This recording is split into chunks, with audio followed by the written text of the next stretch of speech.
Haruslah engkau membuat mezbah dari kayu penaga, 5 hasta panjangnya dan 5 hasta lebarnya, sehingga mezbah itu 4 persegi, tetapi 3 hasta tingginya.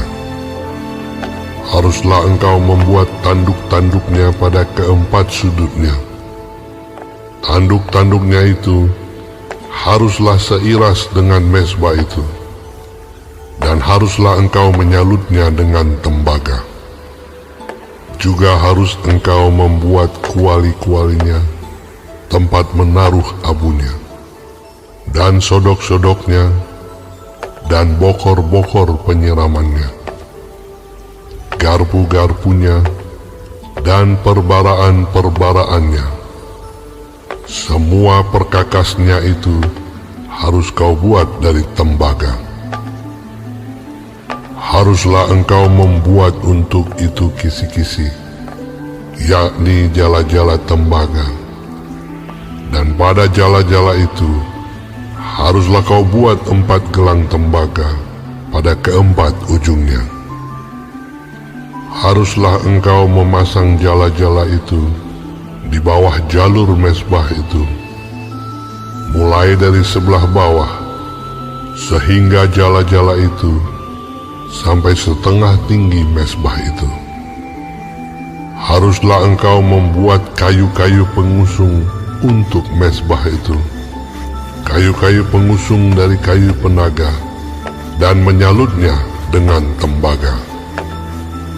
Kayu-kayu pengusungnya itu haruslah dimasukkan ke dalam gelang-gelang itu, dan kayu-kayu pengusung itu haruslah ada pada kedua rusuk mezbah itu waktu mezbah itu diangkut. Mezbah itu harus kau buat berongga dan dari papan, seperti yang ditunjukkan kepadamu di atas gunung itu. Demikianlah harus dibuat mezbah itu. Haruslah engkau membuat pelataran kemah suci. Untuk pelataran itu, pada sebelah selatan harus dibuat layar dari lenan halus yang dipintal benangnya, 100 hasta panjangnya pada sisi yang satu itu. Tiang-tiangnya harus ada 20, dan alas-alas tiang itu harus 20 dari tembaga. Tetapi kaitan-kaitan tiang itu dan penyambung-penyambungnya harus dari perak. Demikian juga pada sebelah utara, pada panjangnya harus ada layar yang 100 hasta panjangnya. Tiang-tiangnya harus ada 20, dan alas-alas tiang itu harus 20 dari tembaga. Tetapi kaitan-kaitan tiang itu dan penyambung-penyambungnya harus dari perak. Dan pada lebar pelataran itu, pada sebelah barat harus ada layar yang 50 hasta, dengan 10 tiangnya dan 10 alas tiang itu. Lebar pelataran itu, yaitu bagian muka pada sebelah timur, harus 50 hasta, yakni 15 hasta layar untuk sisi yang satu di samping pintu gerbang itu, dengan 3 tiangnya dan 3 alas tiang itu. Dan juga untuk sisi yang kedua di samping pintu gerbang itu, 15 hasta layar, dengan 3 tiangnya dan 3 alas tiang itu.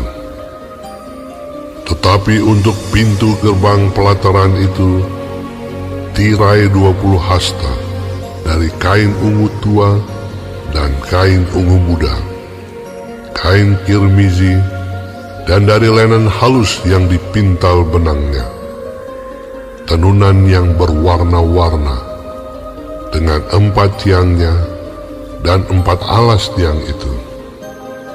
Segala tiang yang mengelilingi pelataran itu haruslah dihubungkan dengan penyambung-penyambung perak, dan kaitan-kaitannya harus dari perak, dan alas-alasnya dari tembaga.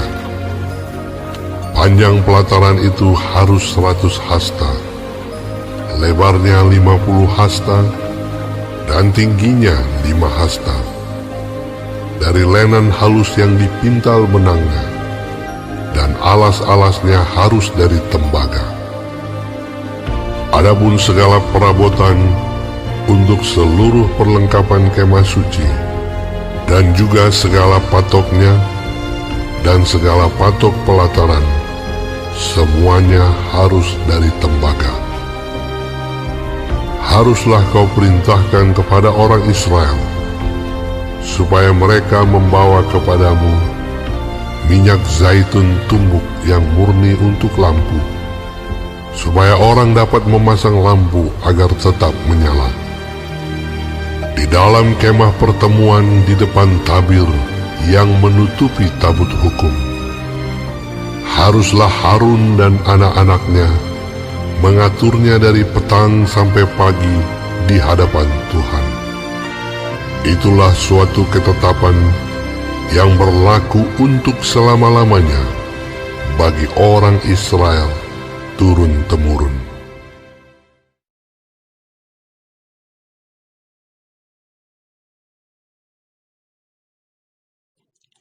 Shalom semua jemaat Tuhan, kembali kita di dalam pendalaman Alkitab Clear Sight. Sekarang kita sudah memasuki kitab Keluaran 27. Tuhan Yesus memberkati. Di dalam ayat 1 tentang mesbah. Mesbah yang juga disebut mesbah korban bakaran, dipakai untuk mempersembahkan hewan korban untuk mengadakan pendamaian. Darah binatang yang dikorbankan itu dibubuhkan pada tanduk-tanduk mesbah dan selebihnya dicurahkan pada bagian bawah mesbah. Upacara ini menekankan bahwa dosa pantas dihukum mati, tetapi Allah mau menerima darah yang tak berdosa sebagai ganti orang berdosa. Di dalam ayat 2, tanduknya, tonjolan pada setiap sudut mesbah yang melambangkan kuasa dan perlindungan dari korban itu. Kemah pertemuan terdiri dari 3 bagian, yaitu pelataran luar, ruang kudus, dan ruang maha kudus. Pelataran luar dibatasi oleh tirai di sekeliling kemah itu. Panjang pelataran kira-kira 45 meter dan lebarnya kira-kira 22,5 meter. Disitulah umat dapat bertemu dengan para imam. Di pelataran luar itu terdapat sebuah tembaga dan bejana pembasuhan. Jika seseorang masuk ke dalam kemah, ia harus melalui pelataran luar. Perabotan pertama yang ditemui adalah mesbah tembaga. Setiap kali umat Israel hendak mempersembahkan korban binatang, korban itu harus disembelih di pelataran luar bagian depan, dan korban itu harus dibakar di atas mesbah tembaga itu. Ini melambangkan Yesus yang telah dikorbankan di atas kayu salib untuk menggantikan kita orang yang berdosa. Dia yang tidak mengenal dosa telah dibuatnya menjadi dosa karena kita, supaya dalam Dia kita dibenarkan oleh Allah. Di dalam 2 Korintus 5 ayat 21. Dia yang tidak mengenal dosa telah dibuatnya menjadi dosa karena kita, supaya dalam Dia kita dibenarkan oleh Allah. Dan Ia sendiri telah memikul dosa kita di dalam tubuhnya di kayu salib. 1 Petrus 2 ayat 24a. Ia sendiri telah memikul dosa kita di dalam tubuhnya di kayu salib, supaya kita yang telah mati terhadap dosa hidup untuk kebenaran. Di dalam ayat 20-21, lampu agar tetap menyala. Lampu yang menyala melambangkan kehadiran Allah, yang menyala melambangkan Allah yang terus-menerus di tengah-tengah umatnya. Jemaat Israel harus penuh dengan terang, hidup dan penuh dengan kehadiran Allah. Yang perlu kita perhatikan adalah bahwa lampu-lampu itu tidak akan terus menyala tanpa bekerja sama dengan ketaatan umat itu. Ada bagian kita, ada bagian Tuhan. Begitu detailnya pengaturan ruang tempat umat beribadah di hadapan Allah. Ini memberi pelajaran kepada kita untuk detail juga di dalam mengelola hidup ini sebagai ibadah kita. Gereja adalah hidup anak-anak Tuhan yang sudah ditebus oleh korban Kristus yang sempurna, sehingga tidak ada lagi bagian pelataran yang terpisah dari kemah suci, antara ruang kudus dan ruang maha kudus. Melalui Kristus kita boleh masuk ke tempat yang terdalam hati Tuhan. Maka dengan ini kita harus menata hidup kita secara baik, sehingga hidup kita kudus dan berkenan kepada Tuhan.